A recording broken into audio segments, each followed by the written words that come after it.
السلام علیکم و رحمت الله و برکاته. تماشابینان عزیز و تاجیکستانیان مهربان، راستی امروز میخواهم درباره یک نفر صحبت بکنم که رئیس شهر ایسترهشان. گپ‌های بسیار احمقی زده است. کسی از مسجد با فکر سالم نبرآمده است. میگوید بهرام عنایتزاده.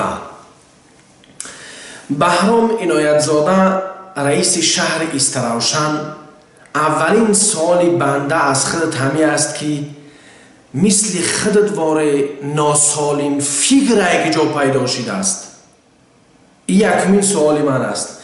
دومین سوالی من همین است که آقای بهرام عنایتزاده، در وقتی که ما در عصر 21 قرار داریم، در وقتی که ما باید درباره پیشرفت فکر بکنیم، طور انسان‌های بی‌تمیز میآیند به اسلام چخگری میکنند.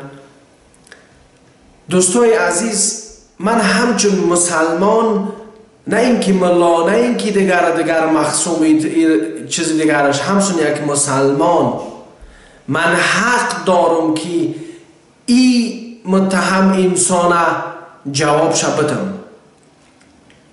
آقای بهرام عنایتزاده مثل شما شخصا را کی در یک شهر رئیستان مانده است؟ شما که یکان کار خوبی نکردین. امروز خود درباره مسجد، درباره اسلام گپ میزنی، چون میبینی که در تاجیکستان هر یک نفری که بر ضد اسلام گپ بزنه هیچیش نمیگه. فکری سالم گفته ساده، هر سال سالم نه، هر سال 1000 مرده زیاد از روسیه میارن، 1000 نفر در روسیه مرگ شمیه، یا اینکه بگیم که بزوری قتل شو میکنن، یک گپ نمیزنی. اما وقتی که یک نفر میخواد که مسجد بروه نماز بخونه، با او کاردار میشه. مردک باشه بیاین گپ زنیم، ده خطیت خوب بحث بکنم که در جهانی که پیشرفت کرده است، در جهان معاصر، در دنیایی که ما و شما قرار داریم، مردم در دیگر فکر هستند. امروز یک مثالی که برای شما، برای نفرها خوب درس آمیز باشد. امروز در کشورهای اروپایی، حکومت‌های اروپایی کوشش دارند که خودروهای بسازند که دیگر با بنزین نه، با قوه برق بروند. یک هفته پیش یک قطار پاییز میگیم که همشون فهمید در لایپزیگ در نزدیکی برلین با آب حرکت کرد. اولین قطار بود که با آب حرکت کرد. وقتی که دنیا در پیشرفت هست، مثل شما کلخام ها، مثل شما نفرانی که هیچ کاری از دستان نآمده است، باید که از امون لانه‌ای که غیجد است، از امون لانه‌ای که در اون لانه فکر نیست، از اون لانه آمدین بر ضد اسلام گپ میزنین. خوب میدانم اگر 1000 سال 100 سال پیش میبود، اگر در وقت اسماعیل سامانی بر ضد اسلام، بر ضد مسجد گپ میزدی، میدانستی که چیکار میکردن. امروز حکومت تاجیکستان که هیچ صحبت، هیچ کاری بر ضد نفرایی نمیکنه که همیشه این اسلام را تنقید میکنن. اما تو فکر نکن که این وطن فرزنداش مردگی هستند. این وطن فرزنداش در حکومت‌های، در کشورهای اروپایی و در امریکا، در تمام دنیا نشستند، زندگی یعنی که معاصر امروزه را دیدن و باز هم فخر میکنن از مسلمان بودنشا و توار نفری ناسالم عقل، ناسالم فکر، بی‌ادب جواب میگن در اهانتی که بر دین مردم میکنی، اهانتی که بر مردم میکنی. من مسجد را همچون جای تعلیم میشناسم، من مسجد جای حرکت میشناسم. مسجد فکر انسان آرام میکنه. خودت اگر یک بار مسجد نرفته باشی، آخی عیب تو است. یک بار نرفتی، یک رکعت نماز نخواندی، یک بار احساس نکردی که چی آرامی انسان میتواند در مسجد پیدا بکند.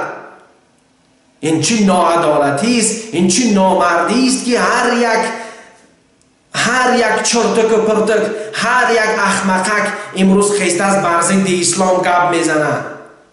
از خدا کمکک بترسین. اگر تو که میدانستی چی خوبی های دین مبارک به ملت ما آورده است. امروز دولت اسماعیل سامانی میگوی، امروز دولت تاجیکان میگوی. دولت تاجیکان اولین بار در وقت ساخته شد که اسلام حکمران بود در تاجیکستان، در ملک تاجیکان. دوستای عزیز، هر یک نفرید که میدانین، هر یک نفرید که در قلبتون ایمان دارین، حداقل صحبت بکنین. امروز جهان معاصر، امروز دنیای پیشرفت کرده برای ما و شما شرایط داده است که ما فکر اندیشه خود بگوییم.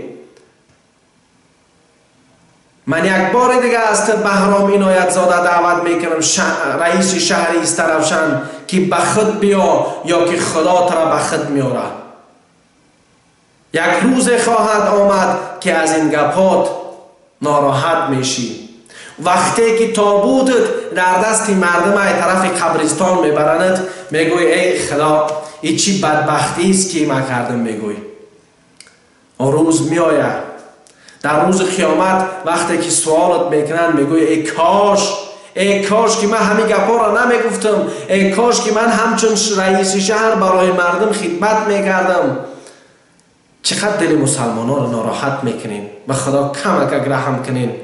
چقدر به فرزندای این ملت شما ناراحت میکنین. چقدر از دست شما فرزندای این ملت رفتن در جنگ‌های بیگانه کشته شدن، زنهاشون در زندان هست.